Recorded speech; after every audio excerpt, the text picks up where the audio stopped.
mondial, d'une conspiration universelle, d'un complot mondial, la franc-maçonnerie, les capitalistes, les communistes en ligue. Si vous voulez, vous pouvez nous écrire pour avoir plus de renseignements, nous donner vos opinions. Revenez la semaine prochaine, même heure, même poste. Bienvenue à cette émission spéciale qui veut explorer toute la question de la mainmise mondiale, le rôle des Illuminati, de la franc-maçonnerie, le contrôle mondial. Et nous avons avec nous, pour explorer cette question, pour apporter des débuts de réponse, le père Jean-Paul Régimbald, qui a étudié la chose assez longuement. Père Jean-Paul, bienvenue parmi nous encore. Bonsoir. Père Jean-Paul, en faisant rapidement un tour d'horizon pour les téléspectateurs qui seraient à l'écoute pour la première fois, pourriez-vous nous situer cette question des Illuminati et de la mainmise mondiale? Bien, très brièvement, de quoi s'agit-il? Il s'agit d'un résultat actuel d'un plan d'ensemble qui a été conçu le 1er mai 1776 par Adam Weishaupt. Et Adam Weishaupt a su réunir autour de lui les grands financiers de l'Europe pour parvenir à établir des forces, toutes formes de gouvernement et de religion, pour établir un seul gouvernement mondial, une seule religion mondiale, un seul système économique mondial sous l'égide de Lucifer. J'ai déjà dit que les Illuminati représentaient une secte à l'intérieur de la franc-maçonnerie et qu'au plus haut niveau de la franc-maçonnerie, c'est cette secte qui dirige notamment les 33 grands initiés et les Bilderbergers, dont les décisions sont les directives données aux divers gouvernements afin que tout converge vers l'unique but, l'avènement du règne de Lucifer dans le monde. Par l'instauration d'abord d'un gouvernement mondial. Oui. Maintenant, c'est ainsi que sont organisés les Illuminati. Oui, ils sont organisés d'abord, comme je l'ai montré ici, de façon pyramidale. Ici, vous avez une pyramide qui représente notamment l'organisation nord-américaine et la triple pointe de la commission trilatérale. Et l'organisme secret qui dirige tout ceci porte le nom de Council on Foreign Relationship, CFR. Ceci est vrai pour l'Amérique du Nord. Mais vous avez par ailleurs ce qui contrôle le rôle des Illuminati dans l'ensemble du Commonwealth.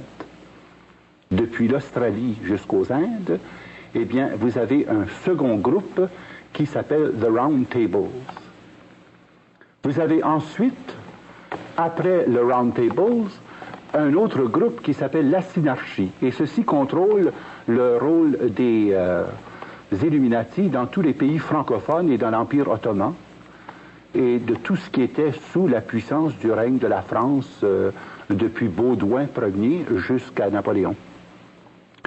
Et ensuite de cela, vous avez un quatrième groupe qui porte le nom officiel de Illuminati, qui contrôle notamment l'action de la puissance illuminatiste, notamment en Italie et dans les pays comme la Bavière, la Tchécoslovaquie, la Yougoslavie et aussi l'Allemagne et l'Autriche.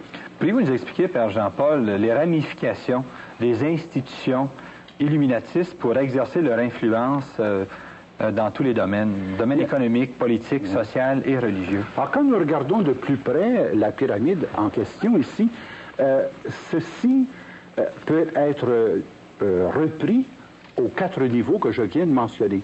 Ceci ne représente que l'organigramme interne de ce qui est sous la puissance du CFR. Alors, sur le plan économique, par exemple, vous avez le contrôle des principales et plus grandes banques, Bank of America, First National City Bank, Chase Manhattan Bank, Chemical Bank et Citicorp. Or, ceci est la propriété personnelle des Rockefeller. Et c'est David Rockefeller qui est responsable de tout ce secteur économique.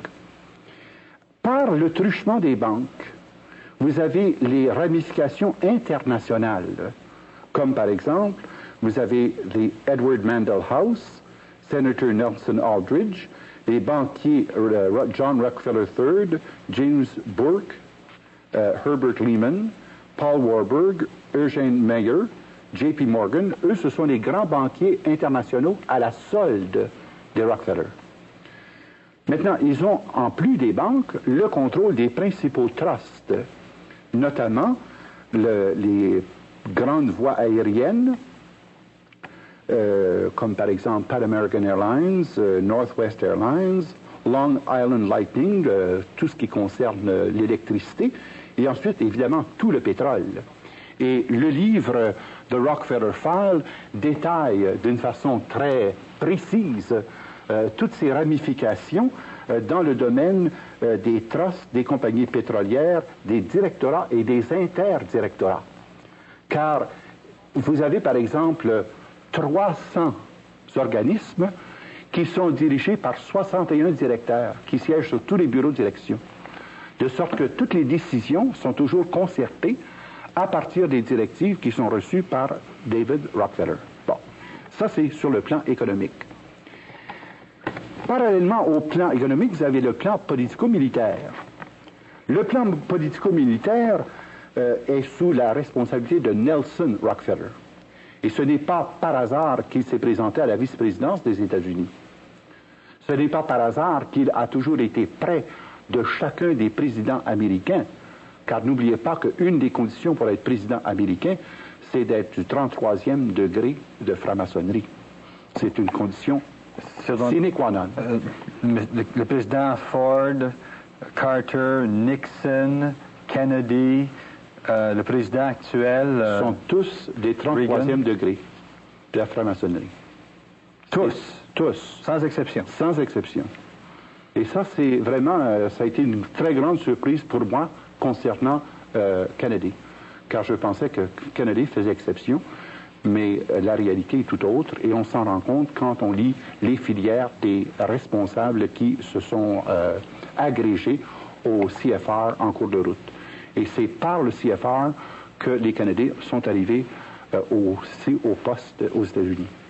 Vous avez en plus les organismes militaires comme le Pentagone, la Commission trilatérale, le CIA, l'OTAN, la NASA, l'ONU, l'UNESCO. Ce sont tous des organismes affiliés et dirigés par les Rockefeller.